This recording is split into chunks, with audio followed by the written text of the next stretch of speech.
One day, in the quiet countryside of Scotland, a young boy was playing near a swamp when he suddenly lost his footing and fell into the thick, muddy water. The more he struggled, the deeper he sank. Terrified, he screamed for help, his cries echoing across the open fields. A poor farmer named Fleming was working nearby when he heard the desperate cries. Without a second thought, he dropped his tools and ran toward the sound. As he reached the edge of the swamp, he saw the child flailing, barely able to keep his head above the water.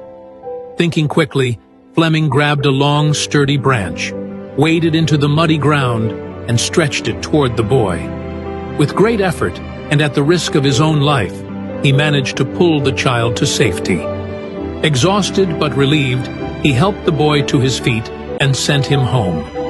The next day, a luxurious car stopped in front of Fleming's modest hut.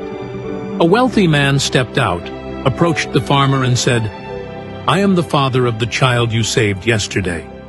I cannot thank you enough for saving my son's life. I know I can never truly repay you. But is there anything I can do for you?" The farmer, touched by the man's gratitude, replied, "I appreciate your kindness, but I cannot accept money for something I did out of humanity." At that moment, the farmer's young son appeared at the door of the hut. Seeing the boy, and noticing the humble conditions in which the farmer lived, the wealthy man had an idea. He said, "If you won't accept money, then let me offer something else. Let me take responsibility for your son's education." The farmer hesitated for a moment. Sending his son to a prestigious institution was beyond his wildest dreams, but realizing the incredible opportunity before him, he nodded in agreement. Thanks to the sponsorship, young Alexander Fleming was admitted to the finest schools, where he excelled in his studies. He later attended St. Mary's Hospital Medical School in London, where his relentless curiosity and scientific brilliance led him to a groundbreaking discovery: the world's first antibiotic, penicillin, in 1928. This miraculous drug would go on to save millions of lives. But the story doesn't end there. Years later, during World War II, the wealthy man's son fell seriously ill with pneumonia.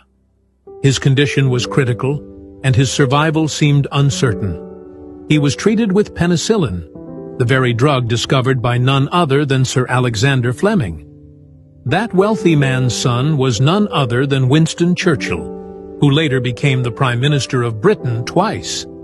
This story is a powerful reminder that kindness has a way of coming full circle. A selfless act, done without expectation of reward, can return in ways one could never imagine. Do good for others, not for recognition, but because it is the right thing to do.